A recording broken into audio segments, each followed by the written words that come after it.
con ustedes nuestra serie de las 7 trompetas. En esta ocasión vamos a ver la cuarta trompeta, que sería la última del capítulo 8. Recuerden que son 7. Y este vendrá a ser nuestro quinto estudio. Así que antes de comenzar, les invito a que me acompañen a realizar una oración para que el Espíritu de Dios nos pueda dirigir en nuestro estudio. Vamos a orar. Padre Celestial, te damos muchas gracias por este día, por estas bendiciones, Señor, que nos das, por el cuidado, por el alimento, Señor, y por todas las cosas buenas que derramas en nosotros y sin ser merecedores. Te pedimos, Padre, en esta hora, que puedas bendecir nuestro estudio, que nos puedas guiar, nos puedas dirigir, Señor, para que podamos entender los símbolos que están narrados en esta cuarta trompeta, que podamos identificar el tiempo, los personajes, que podamos ver paralelos en la historia. Te lo pedimos todo esto, Señor, no en nuestros méritos, sino en los méritos de nuestro Señor Jesucristo. Amén. Muy bien, recordando que nosotros nos encontramos ya en la cuarta trompeta, es el capítulo 8 todavía, y los versos que abarcan en sí la cuarta trompeta solamente es el verso 12. Únicamente agregué el verso 13 porque realmente forma parte ya, sería el último versículo, el verso 13. Entonces vamos a leer los versículos 12 al 13. Dice: y el cuarto ángel tocó la trompeta, y fue herida la tercera parte del sol, y la tercera parte de la luna, y la tercera parte de las estrellas, de tal manera que se oscureció la tercera parte de ellos, y no alumbraba la tercera parte del día, y lo mismo de la noche. Y el verso 13, a pesar de que no tiene como que esa conexión directa con el verso 12 en cuanto a que hace referencia a símbolos o algo por el estilo, realmente quise leerlo porque en sí este verso lo vamos a tocar ya en el próximo estudio, pero lo quiero leer para que se vayan familiarizando con él. Dice: y miré y oí un ángel volar por en medio del cielo, diciendo en alta voz: ay, ay, ay de los que moran en la tierra, a causa de los otros sonidos de trompeta de los 3 ángeles que están por tocar. Así que este es el contenido de la cuarta trompeta. Y recuerden que esta parte siempre la pongo para que ustedes se familiaricen con la expresión tercera parte, para que recuerden a qué personaje corresponde esa tercera parte. Recuerden que Constantino el Grande, él dividió el imperio entre sus 3 hijos, Constancio, Constantino II y Constante. Y en el caso de Constancio, a él le tocó la parte del oriente y la nueva capital de Constantinopla. A Constantino II le tocó Gran Bretaña, lo que se conoce en aquel tiempo como Britania, las Galias y España. Y a Constante le tocó Iliria, África e Italia. Esto recuérdenlo porque será importante en nuestro estudio. Ahora bien, algo que nosotros hemos observado en cada una de las trompetas es que hay una forma, ¿cierto? Nosotros recordaremos, por ejemplo, que la forma que aparece después de que el ángel toca la trompeta, en el caso de la primera, Apocalipsis 8:7, nos dice que el primer ángel tocó la trompeta y hubo granizo y fuego mezclados con sangre. Lo que quiero que noten es que en esta cuarta trompeta, el ángel toca la trompeta, pero no se da un símbolo, no se da una forma, mejor dicho. Y en el caso de la primera trompeta, sí, hay granizo y fuego mezclados con sangre. Si pasamos a la segunda trompeta, en el verso 8, nos dice que cuando el segundo ángel toca la trompeta, hay como una gran montaña ardiendo con fuego. Noten que hay una forma, tanto en la primera como en la segunda. Y en la tercera pasa lo mismo. El tercer ángel toca la trompeta y dice que cayó del cielo una grande estrella ardiendo como una antorcha. Así que lo que nosotros estamos observando es que dentro de las primeras 3 trompetas hay una forma que se presenta, y luego esa forma es la que está hiriendo dependiendo en cada trompeta. Por ejemplo, en la primera dice que hiera a los árboles y a toda hierba. En la segunda habla que la tercera parte del mar se convierte en sangre, los seres vivos del mar también mueren, los navíos también son destruidos. Y en el caso de la tercera nos menciona que la tercera parte de los ríos y las fuentes de las aguas es dañada. Entonces, esa forma que es presentada después del toque de la trompeta es la que está dañando. En cambio, esta cuarta trompeta es diferente. Es decir, nada más el cuarto ángel toca la trompeta y enseguida se nos muestra que está hiriendo. No hay una forma aquí presente y eso es algo bastante significativo porque realmente estamos observando que hay un patrón en las primeras tres trompetas, pero en la cuarta trompeta ese patrón cambia de alguna manera. Ahora bien, nosotros podemos ver que lo que está hiriendo esta trompeta es la tercera parte del sol, la tercera parte de la luna y la tercera parte de las estrellas. Si nosotros recordamos, el granizo y fuego mezclados con sangre, que es parte de la primera trompeta, está dañando a la tercera parte de los árboles, y la segunda trompeta, que es una gran montaña ardiendo con fuego, me está dañando la tercera parte del mar, la tercera parte de las criaturas murió a causa de eso, y la tercera parte de los navíos fue destruida.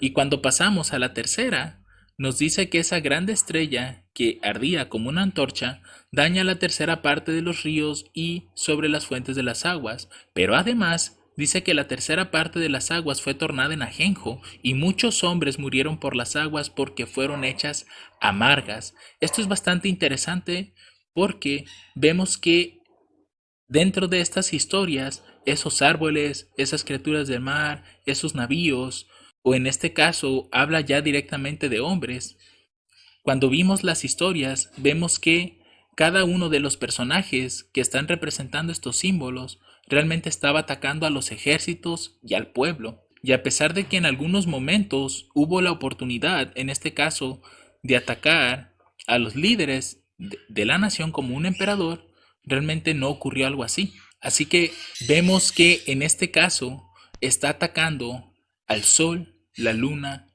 y las estrellas. Y esto nosotros lo podemos relacionar precisamente con una historia de la misma Biblia. Realmente la Biblia nos está mostrando a través de sus historias el significado de estos símbolos.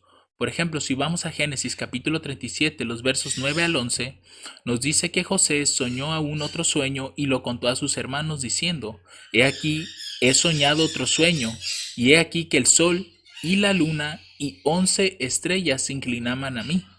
Noten cuán interesante es este sueño. Es el mismo orden en el que se nos está diciendo en la cuarta trompeta, y era el sol, la luna y las estrellas. Y aquí vemos que José ve al sol, la luna y las estrellas. Y lo contó a su padre y a sus hermanos, y su padre le reprendió y le dijo, ¿qué sueño es este que soñaste? Hemos de venir yo y tu madre y tus hermanos. Noten la interpretación que le está dando aquí Jacob. Él interpreta que el sol es él, la luna es su esposa y las estrellas son sus hermanos, a inclinarnos a ti a tierra. Y sus hermanos le tenían envidia, mas su padre guardaba aquellas palabras. Lo interesante de esto es que este sueño realmente nos está ilustrando de un orden jerárquico. Aquí, por ejemplo, tenemos al sol, la luna y las estrellas de acuerdo a los símbolos que nos está presentando Apocalipsis 8:12. Y, de acuerdo a la interpretación que le da Jacob al sueño de José, el sol vendría a ser Jacob, la luna, su esposa, y las estrellas, sus hermanos. Esto es un orden jerárquico dentro de una familia. Y si nosotros vemos en Roma el orden jerárquico, podríamos ver que el sol está representando en este caso al emperador o a los césares, la luna al senado y las estrellas vendrían a representar a los cónsules. Esta es la forma en la que nosotros podemos ver que esta cuarta trompeta realmente está atacando ya directamente a la cabeza de un reino, en este caso de Roma imperial. Ya no lo está haciendo directamente con los ejércitos o con el pueblo, como si ustedes recuerdan con los anteriores, ellos simplemente saqueaban a Roma, destruían sus tierras, las personas, lamentablemente, recuerden que entre ellos había uno que le decían el azote de Dios. Y Gensérico, cuando le preguntaban que a dónde se iba a ir, él decía que iba a ir contra aquellos con los que Dios estaba enojado. Y es interesante todo esto, hermanos, porque realmente estamos viendo que Dios estaba realmente azotando a Roma hasta destruirla. Ahora, ¿quién fue el siguiente invasor de Roma?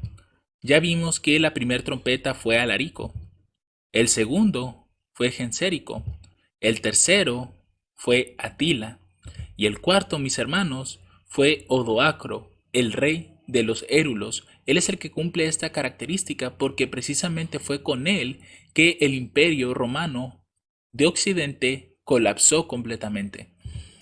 Un poco de su biografía, nada más para tener en mente. Él nació en el año 433 después de Cristo y murió en el año 493 a la edad de 60 años. Un dato interesante que encontré, pero que lamentablemente no es como algo universal que se ha aceptado, es que él pertenecía a la tribu germánica de los esquiros y era hijo de Edecón, consejero de Atila. El dato que no está aceptado universalmente es que este Edecón, que era su padre, fuese el consejero de Atila, pero se mantiene este dato entre algunos, y lo interesante de esto es que de alguna manera nosotros podemos observar que, pues prácticamente estas cuatro trompetas que están siendo representadas por estos reyes bárbaros, pues realmente de alguna forma todos estaban conectados. ¿Por qué? Recordemos que Atila tuvo contacto con Gensérico y de alguna manera vimos que Atila nace precisamente cuando comienza esta primer trompeta a sonar, que fue en el año 395. Así que Atila nace precisamente en este año y él tiene contacto con Gensérico. Y en el caso de Odoacro, su padre, si este dato es correcto, su padre tuvo contacto con Atila, la tercera trompeta. Así que de alguna manera todos ellos están de alguna forma relacionados y esa es la parte tan interesante que tienen estas cuatro trompetas, que de alguna manera vamos a decirlo, sus personajes o o las personas que están representando estos símbolos estuvieron conectados de alguna forma. Entonces, ¿cómo fue la invasión a Italia? Se dice que en el año 470 entró en Italia junto con un contingente de guerreros bárbaros al servicio del imperio, que pronto se mostraron indisciplinados y belicosos. Prácticamente el imperio le abrió las puertas a estos hombres. Y entre tanto el poder imperial era objeto de enconadas luchas que terminaron de debilitarlo. En el 476 fue Orestes quien se hizo con el poder. Orestes es el padre de Rómulo Augustulo, que él fue el último emperador de Roma occidental. Dice que quien se hizo con el poder poniendo en el trono de Roma a su propio hijo Rómulo Augustulo, pero Orestes no concedió a los soldados bárbaros, es decir, a Odoacro y a sus hombres, las tierras que reclamaban. En respuesta, Odoacro encabezó una rebelión de sus hombres que le proclamaron rey. Y aquí tenemos una pequeña imagen donde está Odoacro y en este caso Rómulo entregándole la corona de Roma. En aquel mismo año, es decir, en el 476, derrotó y ejecutó a Orestes en Pavia y depuso a Rómulo Augustulo como emperador de Occidente, sin nombrar sucesor. Ahí se acabaron los césares. Las insignias imperiales fueron enviadas al emperador de Oriente, Zenón, acabando con la ficción política de poner emperadores títeres, pero más que acabar con el imperio, Odoacro parece que pretendió reunificarlo dando a su propio poder el sentido de una regencia sobre la parte occidental en nombre de la teórica soberanía del único emperador residente en Constantinopla. Esta situación fue admitida tanto por el emperador como por el Senado romano. Por eso es que nosotros estamos viendo que dentro de la profecía se dice de que a pesar de que Odoacro hirió la tercera parte del sol, la tercera parte de la luna y la tercera parte de las estrellas, realmente no fueron destruidas del todo. Lo que ocurrió es que se oscureció la tercera parte de ellos, es decir, no de forma completa, sino la tercera parte de ellos comenzaron a perder poder. Eso es lo que está ilustrando esta profecía. Y de alguna manera se puede ver que sí, porque el hecho de que haya quitado a Rómulo Augustulo y que ya no hubiera Césares después, a pesar de que el imperio estaba, pues nos hace ver que de alguna manera fue herido el sol, mas no destruido del todo. ¿Por qué? Porque Odoacro se quedó precisamente en ese poder. Así que el reino de Odoacro, en el siguiente mapa, nosotros podemos ver que corresponde con Italia. todo esto de color azulado fue lo que se quedó Odoacro. Así que su imperio prácticamente correspondía a una de las terceras partes. Ahora, ¿cómo murió Odoacro? Odoacro se alió con los visigodos establecidos en la Galia, iniciando un gobierno largo y pacífico sobre Italia, porque recuerden que él conquistó en el 476, pero él muere en el 493, entonces tuvo algo de tiempo para poder gobernar. Pero dice aquí que desde el 487 Zenón optó por romper con él y envió para derrocarle a otros pueblos germánicos, primero a los rujos, a los cuales venció, y luego a los ostrogodos. Estos últimos le derrotaron y dieron muerte en Ravenna, adueñándose de Italia su rey Teodorico. Y es aquí donde vemos que no volvió a gobernar después de que fue derrotado Odoacro, no gobernó otro emperador romano, porque este era un rey germano, o como en aquel tiempo se les llamaba, un pueblo bárbaro. Ahora, ¿qué ocurrió cuando fue asesinado? Y es aquí donde entra en un pasaje de la Biblia muy conocido por todos. Dice: acorralado, el rey italiano llegó a un pacto con Teodorico en febrero de 493 para compartir el poder. Y 10 días después, tras entrar en la ciudad, el monarca decidió organizar un banquete en el Palacio Imperial de Honorio para celebrar el acuerdo, con la intención de tener a algunos de sus seguidores cerca para asesinar a Odoacro. Pero como este plan fue por mal camino, Teodorico decidió asesinarlo con sus propias manos. Tras hacer un brindis, desenvainó su espada y la clavó en la clavícula de Odoacro, tras lo que este moribundo preguntó: ¿dónde está Dios?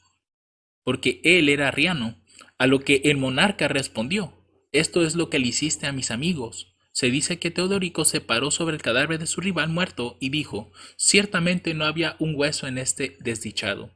Ahora, ¿por qué razón dice Teodorico esto? En esta parte dice: esto es lo que le hiciste a mis amigos, porque se dice que tiempo atrás Odoacro realizó la misma acción con unos amigos de Teodorico. Digo, realmente se entiende de esa forma porque él lo está diciendo, pero es un evento que realmente sucedió. Entonces hay un texto muy conocido por todos en Apocalipsis 13:10: el que lleva en cautividad irá en cautividad, el que espada matare, a espada debe ser muerto. Eso es algo que nosotros hemos visto también en la historia de Roma papal, y esto es algo que estamos observando aquí también con Odoacro. Así como él hizo, así le tocó a él. Ahora, yo quisiera mostrar aquí un pequeño paralelo interesante que encontré con respecto al inicio y al fin de Roma Occidental. Si ustedes recuerdan, dentro de los estudios que hemos llevado a cabo en este ministerio, hemos visto que en el año 31 realmente pudiéramos dar comienzo a ese imperio romano, porque fue aquí precisamente cuando Augusto César en la batalla de Accio vence a Egipto y con él vence al tercer opositor de Roma. Recuerden que eran los seleucidas, después conquista Jerusalén y en este tercero conquista a Egipto. Y es aquí donde se levanta en poder, digamos que es la época dorada de Roma, y el 476 pues es su caída. Y algunas similitudes que encontramos es precisamente una batalla, la batalla de Accio, que le da inicio al imperio, y la conquista de Odoacro, que le da su fin. Posteriormente a esto, vemos que el emperador que estaba en esa época que le da inicio a esa gloria a Roma es Augusto César, y precisamente el último emperador de Roma Occidental cuando cae es Rómulo Augusto, que posteriormente, por esta conquista tan sencilla que hizo Odoacro, fue cambiado su nombre, o más bien le dieron un sobrenombre de Augustulo, el pequeño Augusto. Pero quiero que noten algo súper interesante de esto, hermanos, que Augusto, pues tiene el mismo nombre que este César. Es decir, vemos que el nombre de Augusto está presente al inicio de la gloria de Roma, pero también está al final de la miseria de Roma. Otro detalle tan interesante es este otro nombre, Rómulo, pues si ustedes recuerdan, fue Rómulo y Remo quienes comienzan precisamente a Roma, son los que le dan inicio a este imperio. Así que vemos aquí dos grandes referencias a Roma, Rómulo, y de hecho hasta están en ese mismo orden, ¿no? Rómulo, que fue el que, junto con su hermano Remo, dieron inicio al Imperio Romano, y Augusto, que es este de acá, que fue el que le da el inicio precisamente a esa gloria. Recuerden que aquí hubo tres conquistas, primero la Seleucida, después la de Jerusalén y finalmente la de Egipto. Recuerden que siempre el rey del norte tiene que hacer tres conquistas para poder subir al poder. Y en el caso de Odoacro, no estoy diciendo que él fuese alguna especie del rey del norte, pero lo que sí vemos es esa característica de tres conquistas: sol, luna y estrellas. Por lo menos dice que las hiere. Y ojo con esto, o atención con esto, yo no estoy diciendo que el sol, la luna y las estrellas estén de alguna manera representando esas tres conquistas que hace el rey del norte. Simplemente quiero que vean esa similitud que se puede observar entre esta historia del comienzo de Roma y esta otra historia del fin de Roma. Estos son datos bastante interesantes que uno puede observar dentro de esta profecía y que encajan perfectamente y nos hacen ver que estas trompetas realmente no están en el futuro, están en el pasado y ya se cumplieron precisamente con estas historias, porque incluso los mismos nombres, los mismos patrones están concordando perfectamente con el inicio y fin de Roma Occidental. Ahora, algunos comentarios de Alejandro Kate que me gustaría compartir con ustedes antes de finalizar con nuestro estudio es este. Hablando acerca de la gloria de Roma, dice: se extinguió el poder y la gloria de Roma como dominadora de otra nación cualquiera. Este era el fin de Roma, mis hermanos. Recuerden que cada imperio que llegaba, Babilonia, tenía gloria y después caía. Llegaba Medo-Persia, tenía gloria y después caía. Llegaba Grecia y lo mismo. Y en este caso ahora le tocaba a Roma, porque más adelante vamos a ver que se va a levantar Roma papal. Entonces se extinguió el poder y la gloria de Roma como dominadora de otra nación cualquiera. A la reina de las naciones solo le quedaba su nombre. Desapareció de la ciudad imperial toda insignia de la realeza. La que había gobernado a las naciones se sentaba en el polvo, como una segunda Babilonia. Noten cuán interesante es esta comparación que está haciendo aquí Alejandro Kate entre Roma y Babilonia. Dice: y no había trono donde habían reinado los césares. El último acto de obediencia a un príncipe romano que ejecutó aquella asamblea una vez Augusta fue la aceptación de la renuncia del último emperador del occidente y la abolición de la sucesión imperial en Italia. Noten, esto nada más es en Italia y es en occidente. El oriente todavía quedaba en pie, pero las otras trompetas que vamos a estudiar están destinadas precisamente al imperio oriental, porque de alguna manera el imperio romano aún seguía viviendo en Oriente, entonces Dios tenía que atacar a ambas partes. Ese es el objetivo, en este caso, de Dios y de las trompetas, de hacer caer precisamente a Roma. Dice aquí que el sol de Roma había sido herido, es decir, su emperador. Pero aunque fue herida la tercera parte del sol y el poder de la Roma imperial cesó en la ciudad de los Césares, siguieron brillando la luna y las estrellas por un tiempito más en el hemisferio occidental. Aún en medio de las tinieblas godas, el consulado y el senado, la luna y las estrellas, no fueron abolidos por Teodorico. Recuerden que este era el rey de los ostrogodos que atacó, en este caso, a Odoacro y pues lo asesinó. Un historiador godo aplaude el consulado de Teodorico como el apogeo de todo poder y grandeza temporales, así como la luna reina de noche después de la puesta del sol, y en vez de abolir ese cargo, Teodorico mismo felicita a esos anuales favoritos de la fortuna que sin los cuidados del trono gozaban su esplendor. Así que realmente vemos que, a pesar de que fueron heridas, no apagaron su luz del todo, en especial la luna y las estrellas. Lo que sí podemos ver es que el que fue herido casi completamente fue el sol, porque ya no se volvió a levantar un emperador romano. Ahora se levantó, en este caso, el primer rey bárbaro, Odoacro, y posteriormente fue otro rey bárbaro que se llamaba Teodorico. Y aún así Teodorico no iba a durar mucho, o tal vez los ostrogodos no iban a durar mucho en Italia, porque más adelante iban a ser atacados. Así que En conclusión de esta historia, podemos ver que la línea profética de las 7 trompetas, ya abarcamos las primeras 3, siendo Alarico rey de los godos en el 395, posteriormente la segunda trompeta siendo Gensérico rey de los vándalos en el 428 después de Cristo, y la tercera trompeta con Atila el rey de los hunos en el 434. De ahí le sigue, sin lugar a dudas, Odoacro, el rey de los Érulos, en el 476 después de Cristo. Es aquí donde concluye la cuarta trompeta, con la caída del Imperio Romano Occidental. Aquí queda completamente fragmentado toda esa parte occidental, y es por eso que a partir de aquí en adelante ya no estamos observando terceras partes en la quinta o la sexta trompeta. Incluso en la séptima ya no se nombra tercera parte como estamos observando en las primeras 4 trompetas, porque realmente ya todo por la parte occidental quedó destruido, y las siguientes trompetas que vienen muy fuertes, porque recuerden lo que vimos en el verso 13 del capítulo 8, se mencionan 3 ayes. Ay de los moradores.